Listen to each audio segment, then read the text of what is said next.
Good morning.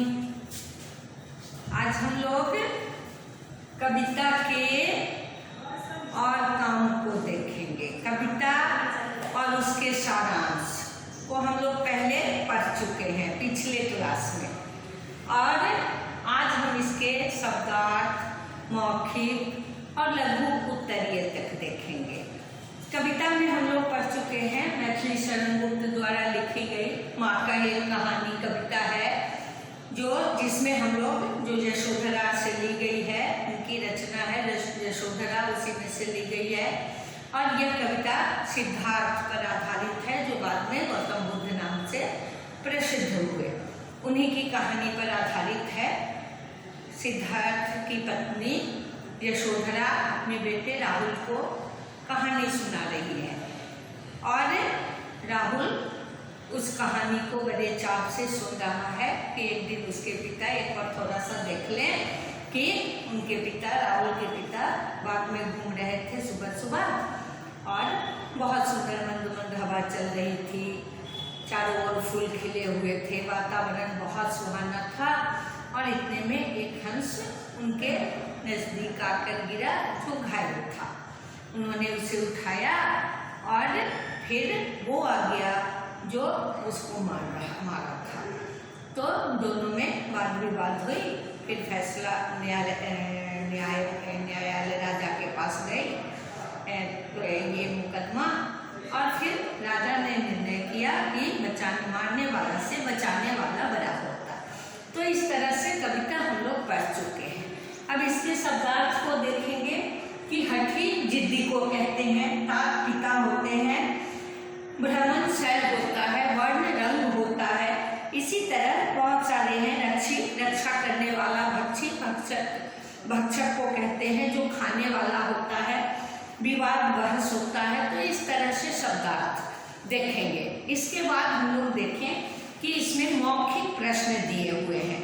मौखिक प्रश्न आसान है, बहुत आसान, करने की कोशिश करना।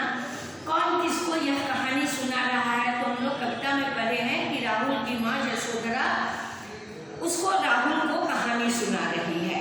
उपवन में भ्रमण करने वाला कौन था? तो उपवन में भ्रमण करने वाला राहुल के पिता सिद्धार्थ थे। हंस को किसने मारा था? तो हंस को उनके चचेरे भाई ने मारा था, लेकिन चलो आखिर तक ने मारा था, शिकारी ने मारा था। और उपवन का दृश्य कैसा था? तो उपवन का दृश्य बहुत सुहावना था। चारों ओर फूल खिले हुए थे, मंद मंद हवाएं चल रही थी, सुगंधित वातावरण था। तो इस तरह से हम उपवन के दृश्य में 2-3 लाइन लिख देंगे। इसके बाद आते हैं लघु उत्तरीय प्रश्न। लघु उत्तरीय प्रश्न में हम लोग जानते हैं कि लघु उत्तरीय प्रश्न में बहुत बड़ा उत्तर नहीं लिखा जाता है, उत्तर को छोटा कर ही लिखा जाता। जैसे दीर्घ मीन्स बड़ा होता है, तो जब हम दीर्घ उत्तरीय प्रश्न करते हैं तो उसके उत्तर को थोड़ा बड़ा करके लिखते हैं, बढ़ा चढ़ा कर लिखते हैं। लेकिन लघु उत्तरीय प्रश्न में हम प्रश्न के उत्तर को उतना ही में देते हैं जैसे प्रश्न पूछा जाता है। तो इस तरह से लघु उत्तरीय प्रश्न हम पहले देखते हैं कि लघु उत्तरीय प्रश्न में है कविता में किसको हठी कहा गया है। तो हम लोग पढ़े हैं कि कविता में बच्चा कहानी सुने, राहुल अपनी माँ से कहानी सुनाने के लिए जिद कर रहा है, तो इसीलिए माँ ने कविता में राहुल को हठी कहा है। तो बस हम लघु उत्तरीय देख रहे हैं, तो इसलिए हम इसके उत्तर में लिखेंगे कि कविता में राहुल को हठी कहा गया है। दूसरा प्रश्न है, जो भ्रमण पर निकले वह कहानी सुनने वाले बालक के कौन थे?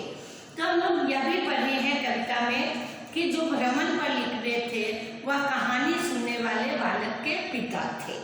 तो उत्तर में हम इतना ही बताएंगे कि भ्रमण पर निकलने वाले जो निकले थे वे कहानी सुनने वाले बालक राहुल के पिता थे। तीसरा है कि पक्षी को लेकर किसने हट करने की ठान ली? अब तीसरे प्रश्न में पूछा जा रहा है कि पक्षी को लेकर किसने हट करने की ठान ली? तो हम लोग पढ़े हैं, कविता में पढ़े हैं कि पक्षी को लेकर आखेटक ने हट करने की ठान ली। पक्षी को जिसने मारा था शिकारी या उसको आखेटक भी कहते हैं। तो आखेटक मीन्स शिकारी ही होता है। इसलिए हम इसके उत्तर में लिखेंगे कि पक्षी को लेकर शिकारी या आखेटक ने हट करने की ठान ली। प्रश्न 4 है कि घायल आखेटक किससे पक्षी की मांग करता है। चौथा प्रश्न में है कि आखेटक किससे पक्षी की मांग करता है, तो उत्तर में हम लोग ये लिखेंगे कि आखेटक सिद्धार्थ से पक्षी की मांग करता है, या जिसने जो पक्षी को बचाए थे अर्थात सिद्धार्थ से आखेटक पक्षी की मांग करता है। तो ये हमारा हो गया लघु उत्तरीय प्रश्न। अब हम लोग प्रयास करें, आप थोड़ा प्रयास कीजिए कि दीर्घ उत्तरीय प्रश्न को भी बनाने की कोशिश कीजिए। दीर्घ उत्तरीय प्रश्न में है आखेटक उपवन में किस उद्देश्य से आया था। तो हम लोग कविता में पढ़े हैं कि आखेटक उपवन में भ्रमण करने के उद्देश्य से आया था। तो इसको थोड़ा सा लिखिए कि उपवन सुबह सुबह का दृश्य उपवन के लिए बहुत अच्छा होता है, बगीचे होते हैं, मंद हवाएं होती हैं, फूल खिले रहते हैं, तो लोग भ्रमण करने के लिए बगीचे में जाते हैं। आज जिसको लोग पार्क कहते हैं, पहले के जमाने में उपवन होता था, राजा महाराजाओं के बगीचे होते थे, उसमें वे सैर करने के लिए जाते थे। तो आखेटक उपवन में किस उद्देश्य से आया था, तो उद्देश्य उनका भ्रमण करना ही था। तो इसलिए हम इस प्रश्न के उत्तर में यही लिखेंगे कि आखेटक उपवन में भ्रमण करने के उद्देश्य से आए थे। सुबह की ताजी हवा में वे सैर कर रहे थे। इसके बाद हंस के घायल होकर गिरने के बाद क्या हुआ। तो हंस के घायल होकर गिरने के बाद सिद्धार्थ ने उसे उठा लिया और उसकी घायल उसका उपचार करने का सोचा, उसे बचाने के लिए सोचा। आहत पक्षी को लेकर दोनों में क्या विवाद हुआ और बात क्यों फैल गई। तो आहत पक्षी को लेकर दोनों में विवाद इस बात पर हुआ कि वो कह रहे थे कि मैं इसे बचाऊंगा, मैं नहीं दूंगा। आखेटक कह रहा था कि यह शिकार है मेरा, मैंने इसे मारा है, इसलिए इस पर पूरा अधिकार मेरा है। तो इस बात पर दोनों में विवाद हुआ और बात इसीलिए फैल गई कि सिद्धार्थ उसे बचाना चाहते थे और आखेटक उसे ले जाकर उसको खाना चाहता था। तो इसी बात पर बात फैल गई, ये दे नहीं रहे थे और वो मान नहीं रहा था। तो हम इसको उत्तर में लिखेंगे कि आहत पक्षी को लेकर दोनों में विवाद हुआ कि मारने वाला उसे मांग रहा था और जो मिला था जिनको वो उसे दे नहीं, सिद्धार्थ उसे दे नहीं रहे थे।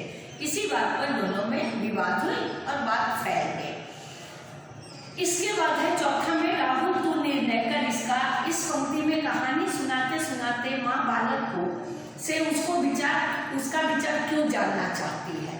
तो माँ कहानी सुनाते सुनाते बालक का विचार भी जानना चाहती है, क्योंकि वह बालक की भी परीक्षा लेना चाहती है कि आखिर जिसके पिता इतने दयालु इंसान थे, उनके बेटा का निर्णय क्या होता है।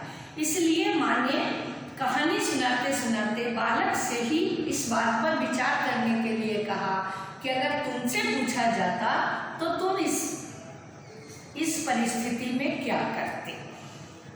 अंतिम पंक्ति तूने गुनी कहानी से कवि का क्या तात्पर्य है और इसकी व्याख्या करना है। तो प्रयास कीजिए लिखने का। तूने गुनी कहानी मतलब तूने कहानी को बहुत अच्छे से बताया है। माँ से बेटा कह रहा है कि माँ तूने गुनी कहानी मतलब तूने कहानी को बहुत अच्छा बताया है। तो इस पंक्ति को का क्या तात्पर्य है, तो पूरी कहानी जिसमें एक पिता मान लो या सिद्धार्थ भ्रमण करने गए और पक्षी को बचाया, घायल पक्षी गिरा उनके पास, उन्होंने उसे उठाया और उसकी पीड़ा को समझा, फिर उसे देने से इनकार किया। तो कहानी बहुत आगे चली बढ़ी और मनमोहक कहानी, बहुत अच्छी कहानी हो गई। इसलिए तूने गुनी कहानी, बच्चे ने कहा अपनी माँ से कि तूने कहानी बहुत अच्छी दुनी है, बहुत अच्छा चुनी है। इसके बाद हम लोग देखें कि पद्यांश में जो प्रश्न है उसके 4 विकल्प दिए हुए हैं, उसको बनाना है और इस तरह से प्रयास करना है कि हम अधिक से अधिक थोड़ा सा मेहनत करके, थोड़ा सोच कर कुछ तो लिखें और कुछ तो करें। इसके बाद उस काम को पूरा कीजिए। कल हमारा यह पाठ पूरा हो जाना चाहिए। धन्यवाद।